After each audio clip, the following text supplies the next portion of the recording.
અમારા રસુલ ગઢવી મુંબઈમાં એક બેને પૂછેલું, ગઢવી તમે બોલો તા અમને સીધું સમજાઈ જાય, કડર ફડર કરો અમને સીધું સમજાઈ જાય, એવું કરવું હોય તો શું કરવું પડે?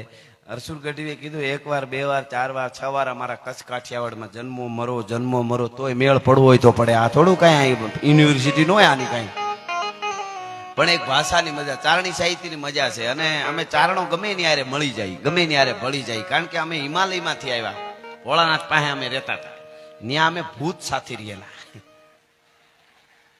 એટલે અમે જ્યાં જઈએ ત્યાં ભળી જઈએ, કારણ કે એવા તો ન જ હોય, ક્યાંક ક્યાંક ભટકાય.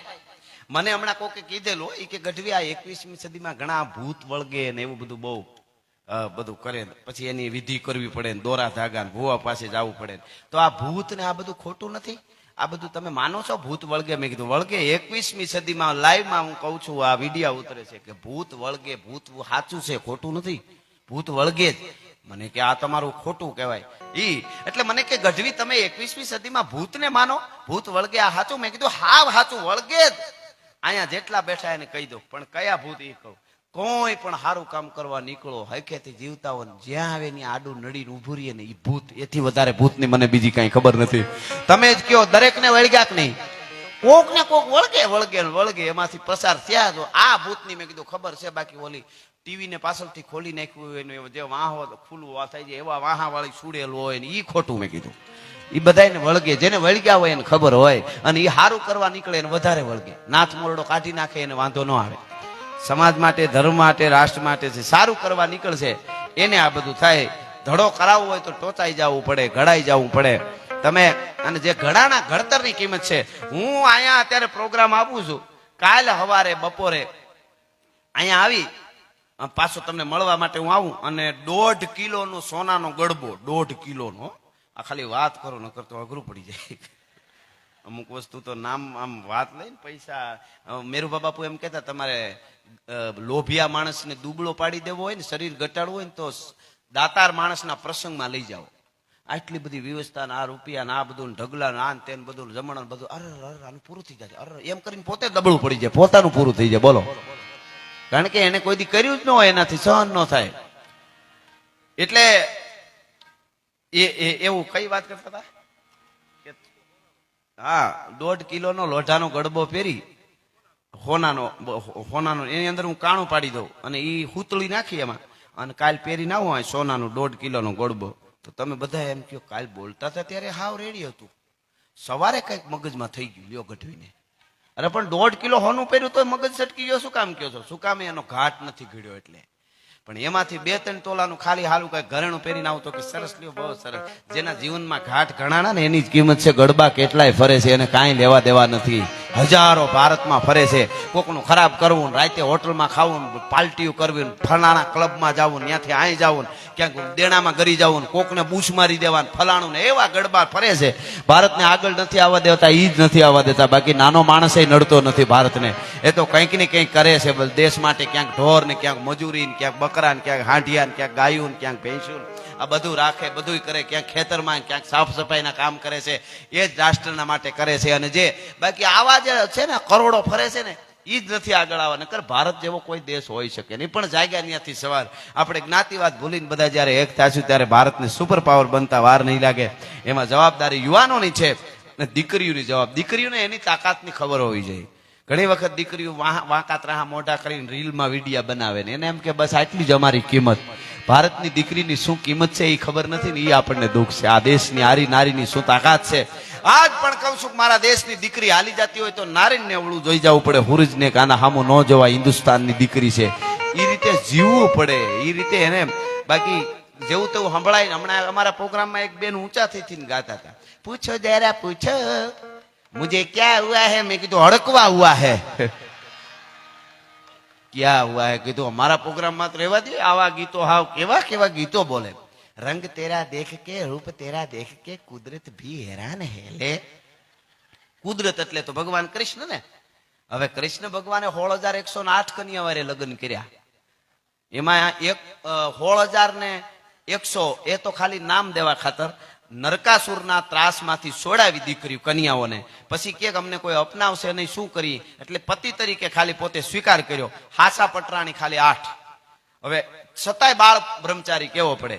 ઈ ભગવાન દ્વારકાધીશ ઈ આ તારી શિવલિંગ જોઈને હેરાન થઈ જાય. રંગ તેરા દેખ કે રૂપ તેરા દેખ કે કુદરત ભી હેરાન હે.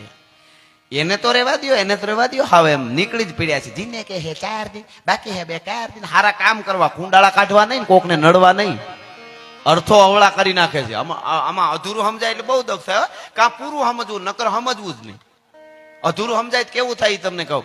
એક ખેડૂની ડેલીએ જઈને એક જણો ઉભો રહ્યો હળી કાઢીને કે તલસી પટેલ કે હા કે થોડા સમય પહેલા તમારો બળદ બીમાર પડ્યો હતો ત્યારે તમે એને શું દવા કરી હતી? ઈ કે મેં પેટ્રોલ પાયું હતું 1 લીટર. ત્યાં તો ઓલાએ દોટ મૂકી દીધી એમ કે જલ્દી બળદ હાજો કરી દો. તો પેટ્રોલ એને પીવરાયું, બળદ મરી ગયો.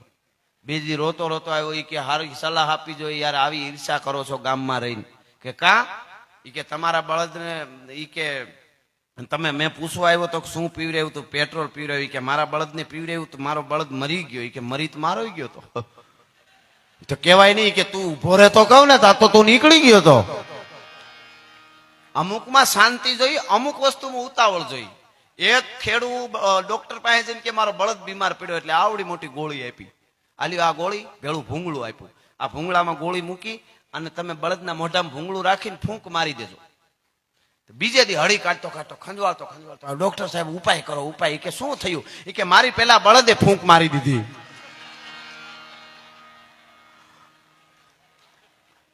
ન્યા ધીરજ નો હાલે, ન્યા ઉતાવળ હોય. અમુક ઠેકાણે ધીરજ, આપણે ધીરજના ફળ મીઠા, પણ સ્થાન જોઈજો. સ્થાનની બહુ કિંમત છે. ક્યાં ધીરજ? હવે બસમાં ચડવું હોય ત્યાં ધીરજ ન હાલે. ત્યાં આખલો માથું મારે એમ ઘરી જવાનું હોય, નકર બસ વહી જાય.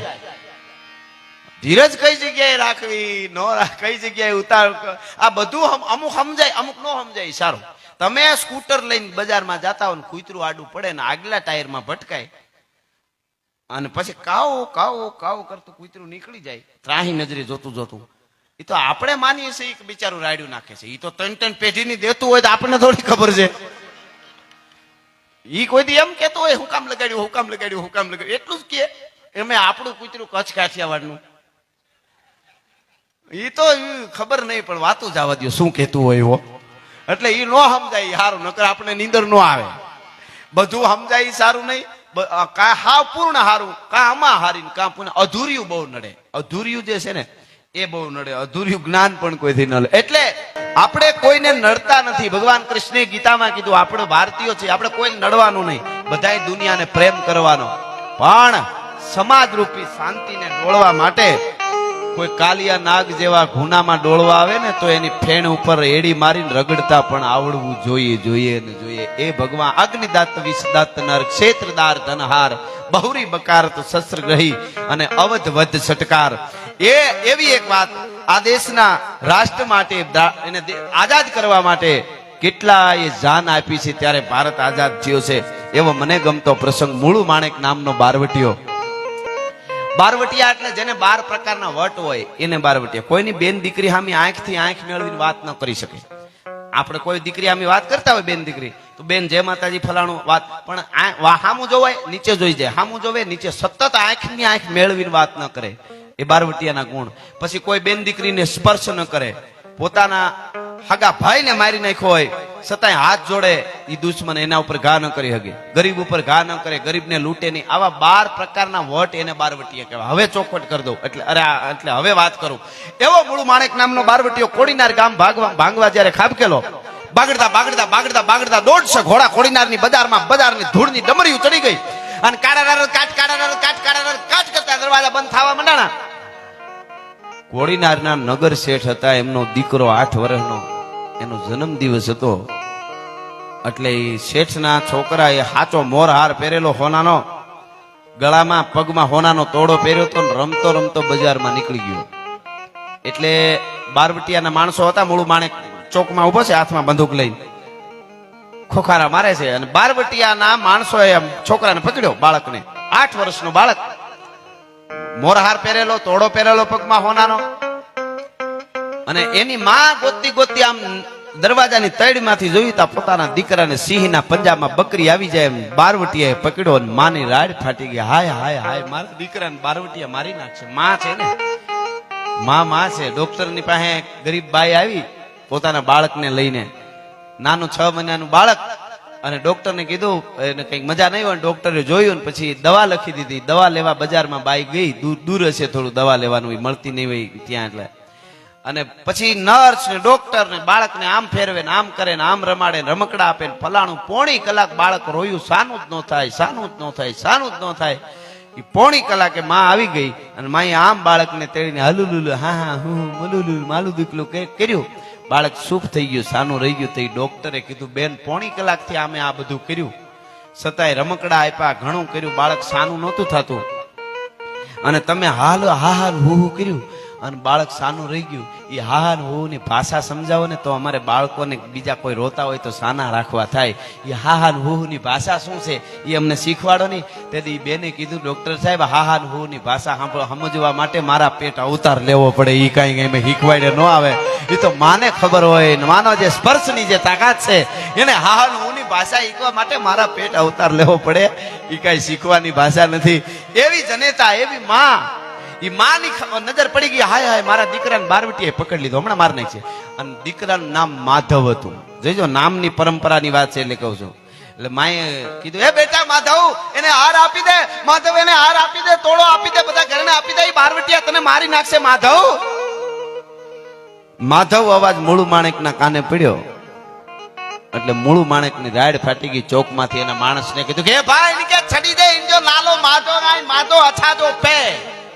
એ ભાઈ એને છોડી દે, એનું નામ માધવ છે અને માધવ આપણા બાપ દ્વારકા વાળાનું નામ છે, એને લૂંટાય નહીં, એને છોડી દે, એનું નામ માધવ છે. માધવ નામ ઉપર આટલી અસર પડીને છોડી દીધું. બોલો, ઈ માધવ નામ હતું ને એટલે. બાકી ચિંટુ કે મોન્ટુ ડોટર હોત ને તો પેલા એની ડોકી મરડી નાખત, પછી હાર કાઢ. આપણે નામ હારે લેવા દેવા નથી, પણ થોડુંક પરંપરા જળવા એવું રે તો હારો. અમુક બેનું રિંકી નામ રાખે. બોલો, હવે મને વાંધો નથી, પણ ગલઢા થાય તો કેવું દુઃખ થાય. અમારા રિંકી માં જોયા, કેટલું ખરાબ લાગે. રિંકી પાછી માં, એટલે થોડુંક નામ ઉપર આધાર છે એનો. જો હા, એના અર્થો હતા. આપણે ત્યાં નામ હોય એના અર્થો. હા, વિપુલભાઈ નું નામ છે તો વિપુલ નો અર્થ થાય છે. વિપુલ બુદ્ધિશાળી હોય છે. વિપુલ એટલે સારું થાય છે. એમ દરેક ના આપણે ત્યાં નામના ઉપર અર્થો હતા. એ બધું પણ અટાણે આઘા બધું અપનાવે એની વાંધો નથી, પણ બહુ આઘા વૈયા ગયા છે જેને ખબર નથી. અમુક હાવ પૂરું કરી નાખ્યું છે પરંપરા. આપણે આ બધા સારા કાર્યો મંદિરો, એકચ્યુઅલી આ બધા ક્યારે સુધરશે? અમે સુધરેલા જ છે, તું રહેવા દે. અમારે તારા જેટલું નથી સુધરવું. એટલે મને છેલ્લે પછી પાછો આપણે બીજો રાઉન્ડ લઈશ. બધાને ભાઈ દાદા હજી થોડુંક જ બોલ્યા છે, એટલે જોશી દાદા એટલે એનો લાભ. પણ એની પેલા એક સપાખરું અને એની પેલા મને ગમતું એક મૂળું માણેકને યાદ કર્યો એટલે મારું લખેલું હમણાંનું ગીત છે કે ઓખો તો દુનિયાથી નોખો કેવાય, દ્વારિકાના દેવની તો વાત જ નો થાય.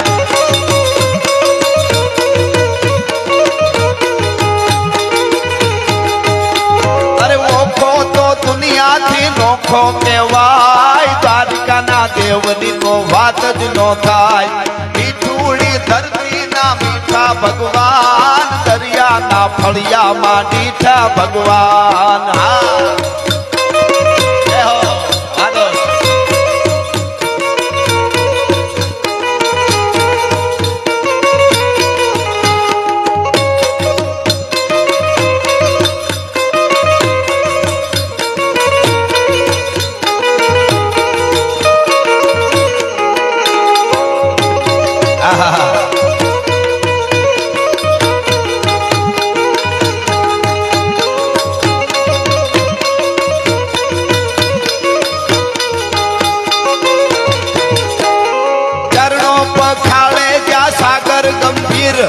નિર્મળ જ્યાં ખળખળતા ગોમતીના નીર, ચરણો પખાડે જ્યાં સાગર ગંભીર. નિર્મળ જ્યાં ખળખળતા ગોમતીના નીર, ને તો ઠાકરનો જ્યાં ગાવે લહેરાય, દ્વારિકાના દેવની તો વાત જ નો થાય. મીઠુડી ધરતીના મીઠા ભગવાન, દરિયાના ફળિયામાં મીઠા ભગવાન.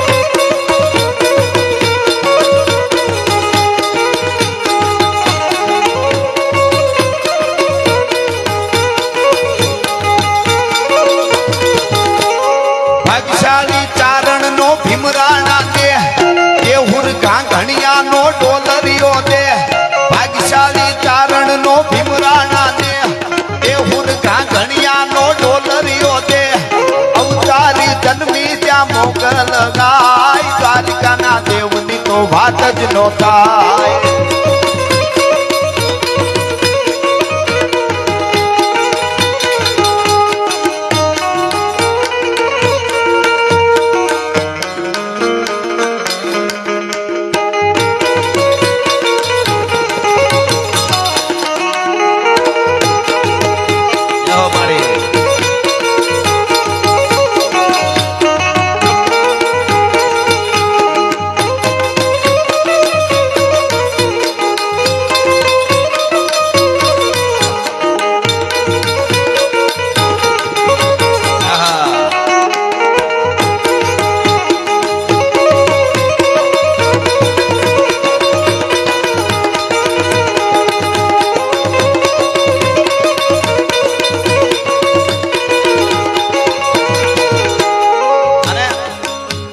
જોધાને મૂળું ના જબરાટે જોમ વાઘેરના ભાલાએ ગોળ્યો તો વ્યોમ અલબેલો મળતાને ઓખો રંડાય દ્વારિકાના દેવની તો વાત જ નો થાય મીઠુડી ધરતીના મીઠા ભગવાન દરિયાના ફળિયામાં મીઠા ભગવાન દરિયાના ફળિયામાં અમારે માડી આવ્યા છે એક બે કડીમાં અમારા આઈ હોનલ ને યાદ કરી લો મઢડા વાળી જોગમાં જાગતી જોઈતને મારો ડાયરો ઘણો છે એટલે તોય ચીલો શક્તિ વર્તણો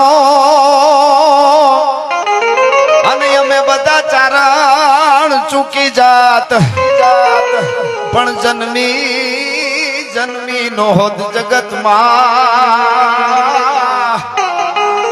એ અમારી મઢડે હોનલ માત અમારા કવિ અવિચળની રચના છે અદ્ભુત કે ભગવાન જેવી ભેળિયાળી માત સોનલ તું મયા ચરણે નમે સંસાર સગળો ચરણે નમે ગાગાન સગળો એવ હોનબાઈ ની દયા ભગવાન જેવી ભેળિયાળી માત સોનલ તું મયા હવે હા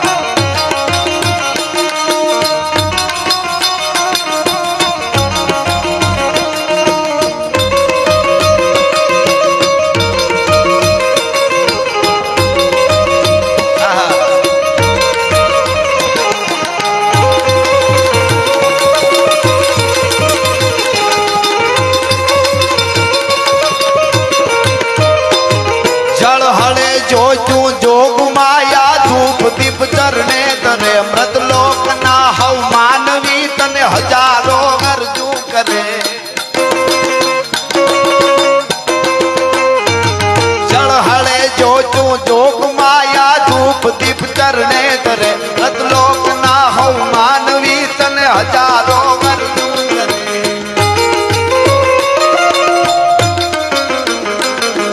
અને એવી જગદંબા જાગતી જોઈ તો આઈ ફોનબાએ દરેક જ્ઞાતિને દરેક વર્ણને જેને જેને માના ઉપર વિશ્વાસ રાખ્યો છે ભરોહો રાખ્યો છે એને જગદંબાએ ન્યાલ કરી દીધા છે એને તમે હોનબાઈ કયો એને તમે મોગલ કયો પીઠળ કયો માં અંબે કયો કબીર કુવા સબી કા એક હે પનિહારી અનેક બર્તન સબી કે ન્યારે ભય પણ પાણી સબી મેં એક એટલા માટે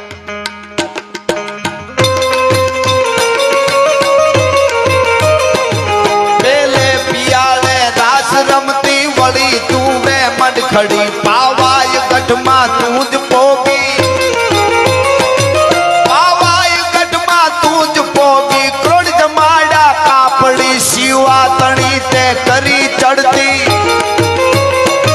શિવા તણી તે કરી સડતી ને હમીર ઘર જઈ અવતરી ભગવાન જેવી ભેળિયાળી માત સોનલ તું મયા વિમળ સાવાણીઓ માના સાનિધ્યમાં બેઠા એટલે માનો પરમ ઉપાસક અંબાનો અને એવા યુદ્ધો લડ્યો દેશ માટે રાષ્ટ્ર માટે આ ઓથેન્ટિક વાત તમને કરું છું આ યુવાનો પણ ઘણા છે ખ્યાલ આવે ધર્મ માટે યુદ્ધો કરેલા મંત્રી પદ હતું રાજાનું અને યુદ્ધો કરેલા છેલ્લે જ્યારે ઘડી આવી અમુક ઉંમર પછી એને એમ થયું કે મેં બહુ પાપ કર્યા અને ગુરુને જઈને કીધું કે મારે મેં યુદ્ધો કર્યા છે માણસો કાપ્યા છે હું વાણિયો છું મને મારા પાપ ધોવાઈ જશે તો કે રાષ્ટ્ર માટે કર્યું, ધર્મ માટે કર્યું છે એટલે પાપ ધોવાઈ જાય. અને એને કીધું તો મારે સંતાન કેમ નથી? ઘણી બધી ઉંમર થઈ અને સંતાન નહોતા, સંતાન નથી. અને તેથી ભગવતી જોગમાયા માં અંબાએ કીધું તું, સપનામાં આવીને કીધું તું માં અંબે વિમળ શાહ વાણિયાને કે કાં તો પારસ આપું અને કાં વારસ આપું, તારે બે માંથી શું જોઈએ છે એ કે. તો કે વારસ તો કદાચ આગળ કળિયુગ આવે છે ને ખરાબ થાય ને પેઢીઓના સંસ્કાર ભૂહીને અવળા રસ્તે સડી જાય તો ખબર નહીં, પણ માં પારસ આપ. અને એની અંબાની કૃપા થઈ અને એટલું ધન આપ્યું. અને એને જૈન દેરાસરો જે આબુમાં બનાવ્યા છે, કોક દી જઈ જોવો તો ખબર પડે ભારતની ધરોહર શું છે. વિમળ શાહ વાણિયા ભલા માણસ. અને એને જમીન કેવી રીતે એ વખતે ત્યાં ખરીદી હતી? એને કીધું ત્યાં જમીન જેની હતી એમણે કીધું કે સોનું પાથરી દો, સોના જેટલી જમીન ઢાંકો ને સોનાના રૂપિયા સિક્કાથી એટલી જમીન તો તમને એટલી આપી. સોના મોર પાથરતા પાથરતા પાથરતા વિમળ શાહ વાણિયો જોતો જાય, મજૂર પાથરતા જાય જમીન લેવા. એમાં ગોળ હોનામોર હોય એટલે 4 હોનામોર ભેગા થાય ને વચમાં નાની એવી જગ્યા રહે. એટલે સામેવાળાએ કાંઈ નહોતું કીધું, પણ વિમળ શાહ વાણિયાએ કીધું કે વાણિયાનો જેમનો દીકરો શું અનીતિનું ન લેવાય. આ સિક્કાઓને ઓગાળી અને ચોરસ 4 ખૂણાવાળા કરી કરીને પાથરો, વચમાં જગ્યા ખોટી આવે છે એ મને જૈનને ન પોહાય. અને એ જે કોતરણી, એ જે મંદિરો આખા એ જે બનાવ્યા છે ધર્મ માટે, આટલું થયું ત્યારે ધર્મ બચ્યો છે. અત્યારે આ ધજાઓ ફડાકા મારે, આવા કેટલાય બલિદાનો છે. એમને રેમને ધનને લઈ દે કપાલ નો લાગે, બહુ અઘરું છે. એમ નીકળી પડે ન ભેગું થાય. અંદરથી જ્યારે લાગી જાય કે મારે રાષ્ટ્ર માટે, ધર્મ માટે જેને આપ્યું હોય એને ઘણું કરવા જેવું છે, ત્યારે ધર્મ બચતો. એટલે મને આ કડી મને મજા આવે છે. સળહળે જોતું જોગ માયા ધૂપ દીપ તરણેત્ર, મૃતલોક ના હવ માનવી તને હજારો ગરજુ કરે.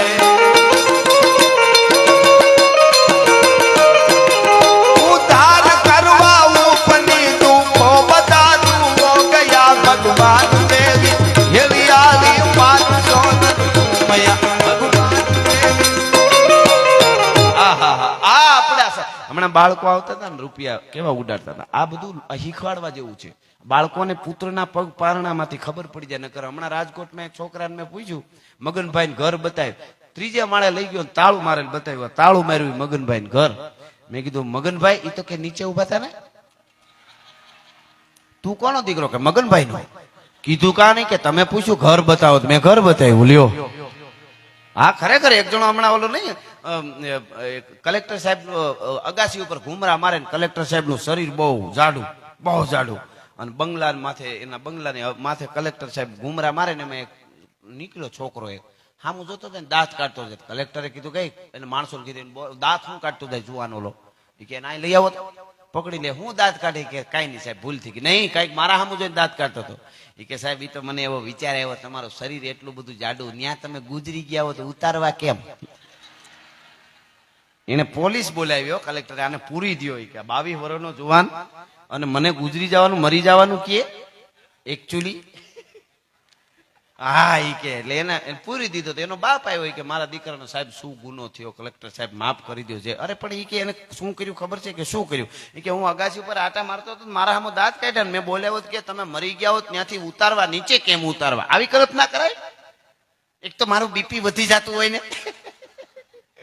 એટલે કીધું કે એને બુદ્ધિ જેવો ચાટો જ નથી, નકર મારે અહીં સુધી ધક્કો કલેક્ટર સાહેબ થતો હોય છે.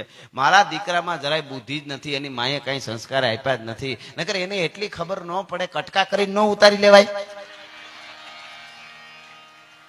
કલેક્ટર કે આને નાખો અંદર, એને અંદર નાખ્યો. બોલો એને નાખ્યો. એનો બાપ આવ્યો દાદો હાથમાં લાકડી, મારો દીકરો ને એના દીકરાએ કલેક્ટર સાહેબ શું ભૂલ કરી, આ ઉંમરે મારે આ બધું જોવું. એટલે કીધું કે એના તમારા દીકરાના દીકરાએ એવું કીધું કે મરી ગયા ઉતારવા કેમ? તો તમારો દીકરો પાછો કટકા કરીને કાપીને ઉતારવાનો, આવી વાત કરાય? તો કે એ બેયમાં બુદ્ધિ જેવો છાંટો નથી, નકર આટલા વર્ષે આ ઉંમરે મારે અહીં સાહેબ ધક્કા થાય. એને એટલી ખબર ન પડે, ત્યાં ઉપર જ ટાંડી મૂકી દેવાય ને, એને કઈ નીચે થોડા હોય. પછી કલેક્ટરે કીધું છોડી મૂકો, આ તો ઘાણવો દાજી ગયેલો છે, કંપની ફોલ્ટ છે, આમાં નો ફેર થાય. આ સંસ્કાર પારણામાંથી એટલે મને આવું બધું ફાવે, પણ મારો મુદ્દો હું એવું માનું છું કે મારે કંઈક સારું સાચવી રાખવું છે, એટલા માટે ઓલું મેં ઘણી વાર પ્રોગ્રામમાં આ બધું મજા આવે હાસીને ફાવે, પણ મેં કીધેલું કે એવો વખત આવશે ત્યારે સ્ટેજ ઉપરથી નીચે ઉતરવાની તૈયારી રાખશું, પણ અમારા સ્તરમાં બોલવામાં કોઈ દી નીચે નહીં ઉતરીએ, તમને અમે ગેરંટી આપીએ છીએ યાર. એક પ્રસંગ હવે આવ્યો છે એટલે લઈ લો. શક્તિ કોને કહેવાય? ભગતસિંહ રાજગુરુ અને સુખદેવ ભારતને એક કરવા માટે, ભારતને જ્યારે અંગ્રેજોએ એટલો બધો ભારતને ત્રાસ આપ્યો યુવાનોને કે બધા દબાઈ ગયા હતા, એને ક્રાંતિ આખા દેશમાં ઊભી કરવા માટે ભગતસિંહ રાજગુરુ સુખદેવ ફાંસીએ ચડી ગયા. ભગતસિંહ ખાલી માફી પત્ર લખી દે તો એને ફાંસી મળે એમ નહોતી, આગળ ઘણા કામ થઈ શકત. ભગતસિંહને ખબર હતી કે મારા હાથે ઘણું થાય, પણ તો આટલી ક્રાંતિ આખા દેશમાં આવે એમ નહોતી એને ખબર હતી, એટલે કીધું ફાંસીએ ચડું. ધરાર એને જીદ ન મૂકીને ફાંસીએ ચડી ગયા તણે, બરોબર. હવે ઈ ખબર આખા દેશને પડી, દેશના યુવાનો જાગી ગયા, હવે મરવું છે પણ દેશને આઝાદ કરવો છે. આ એક જ વાત દીકરીઓ ખાસ નોંધ લે મારે, એટલે કહું છું અટાણે ખબર હોવી જોઈએ આપણને. એટલે આખો દેશ આઝાદ કરવા માટે ક્રાંતિકારીના યુવાનોના ટોળા નીકળ્યા. એમાં બંગાળની ધરતીમાં સાંભળજો, હવે બંગાળની ધરતીમાં 2 દીકરીઓ ઊભી થઈ. દીકરીઓ કેવડી ખબર? એક દીકરી 14 વર્ષની અને એક દીકરી 15 વર્ષની. એક દીકરી 14 વર્ષની અને એક દીકરી 15 વર્ષની. હવે 15 વર્ષની 14 વર્ષની દીકરી અટાણે કેમ હાલવું કેમ બોલવું એ ખબર નથી. આપણને વિચાર થાય, રસોડામાં ગરોળી ગરી જાય તો કૂદકો મમ્મી રસોડામાં ગરોળી છે, પછી બીજે દી ભાષણ કરતા હોય પાછા માયક ઉપર આવીને હમ ભારત કા ઉદ્ધાર કરને વાલા પેદા કરેંગે. ઘરનો ઉદ્ધાર કરતો ભારતનો ઉદ્ધાર જ છે ભલા માણસ. મારા દેશની દીકરી હાલી જાતી હોય મીઠ ન મડાયું, ખુમારી અને શરીરને મજબૂત બનાવવું જોઈએ. એ કોણી મારે કોકને ગોટો વાળી દે એવું હોવું જોઈએ. હા, એ ખબર હોવી જોઈએ, શરીરની પણ ખબર હોવી જોઈએ ને. આપણે ત્યાં બધું આ બધું જૂની પરંપરામાં તો બધું શીખાડવામાં આવતું હતું. શરીર જ એટલા મજબૂત બનાવતા હતા કે એને ખબર જ હોય કેવી રીતે પોતાનું જીવન પોતાને જીવવું. ઈ બંગાળની ધરતીની માલિકો એક 14 વર્ષની દીકરી, એનું નામ સુનીતિ ચૌધરી, અને 15 વર્ષની એક દીકરી, એનું નામ શાંતિ ઘોષ. 14 ને 15 વર્ષની દીકરીઓએ હાથ મેળવી અને 2 દીકરીઓએ પ્રતિજ્ઞા કરી કે ભગતસિંહ રાજગુરુ અને સુખદેવ આખા ભારતના દેશના યુવાનોને ઊભા કરવા માટે ફાંસીએ લટકી ગયા હોય તો હજી ભારતની દીકરીઓ ઊભી નથી થઈ, એના માટે આપણે ફાંસીએ ચડી જવું છે. 14 ને 15 વર્ષની દીકરીઓ કાલ્પનિક વાત નથી, હકીકત વાત કરી રહ્યો છું. હા, એવડી દીકરીને અટાણે ફોલાવી પડે. અમે વીઆઈપી માણસમાં ઘણી વાર જાય તો કઈ કહેવાય નહીં, નહીતર મરી જાય દીકરા દીકરીઓ બચારા. એ કે હમણાં એક્ઝામ ચાલે છે એને કાંઈ ના કહેવાય, નહીતર આપ મરી જાય. હું મરી જાય બેટા, તું મરેલું જ જન્મું છો, હવે ક્યાં તારે મરવા જેવું છે કાંઈ. આ બહુ એટલે કહું છું કે આવું બધું કથાઓ સંભળાવી જો, ભલે અનુપમા ન જોવાય. હા, એને તો એ કેવું સરસ વાતાવરણ કેવું ઊભું કરી દે કે આપણને એમ થઈ જાય કે બિચારા દુઃખી થઈ ગયા છે. હા, ખેર એની તો એની કલા છે, એને વધારવું પડે કોઈની કલા. પણ હું મૂળ વાત ઉપર આવું. 2 દીકરીઓએ નક્કી કર્યું કે બંગાળની ધરતીની માલિક સ્ટીવન નામનો એક માણસ, અંગ્રેજ અધિકારી, ફાટી ધુવાડે ગયેલો ડિસ્ટ્રિક્ટ મેજિસ્ટ્રેટ હતો પોતે. સ્ટીવન અંગ્રેજ અને ડિસ્ટ્રિક્ટ મેજિસ્ટ્રેટ હતો, અને એમણે એટલો ત્રાસ આપેલો, ટાણે ભંભલા દારૂ પીવે, અડધા બકરા ખાય ટાણે, અને ભારતની હિન્દુસ્તાનની દીકરી એની ઉપર એની નજર પડે તો એની ઇજ્જત સલામત ન રહે. આવો માણસ ફાટી ધુવાડે કઈ કરીએ એટલે ફાંસી મળી જાય આપણને, અને આપણને ફાંસી મળી જાય એટલે આખા ભારતમાં દીકરીઓ તૈયાર થઈ જાય બલિદાન દેવા માટે. ક્રાંતિકારી દીકરીઓ તૈયાર થઈ જાય, આવું નક્કી કર્યું. અને 2 દીકરીઓએ ડુપ્લિકેટ પત્રક બનાવ્યો. ભાઈ એક પત્ર બનાવ્યો અને એમાં લખ્યું કે અમારી જે સ્કૂલમાં ભણીએ છીએ એ સ્કૂલમાં વાર્ષિક ઉત્સવ છે અને ડિસ્ટ્રિક્ટ મેજિસ્ટ્રેટ તમને અમે ઇન્વિટેશન આપવા માટે આવ્યું છે, આમંત્રણ આપવા માટે આવ્યું છે, અને અમે 2 અહીંયા રૂબરૂ આવ્યું છીએ. હવે તમે આવી ન શકો, આવડા મોટા અધિકારી, અમને ખબર છે, પણ ખાલી અમને શુભેચ્છા પત્રક લખી દો એટલે અમને સારું લાગશે એમ કરી અને વિનંતી કરતી 2 દીકરીઓ ઠેઠ પહોંચી ગઈ. હવે અહીંયા સુધી પહોંચવું એ વખતે અઘરું હતું, પણ એ કેવી કળા વાપરીએ છે, ઠેઠ મેજિસ્ટ્રેટ સુધી પહોંચી ગઈ અને હાથમાં પત્ર આપ્યો એટલે આ વાંચતો જાય.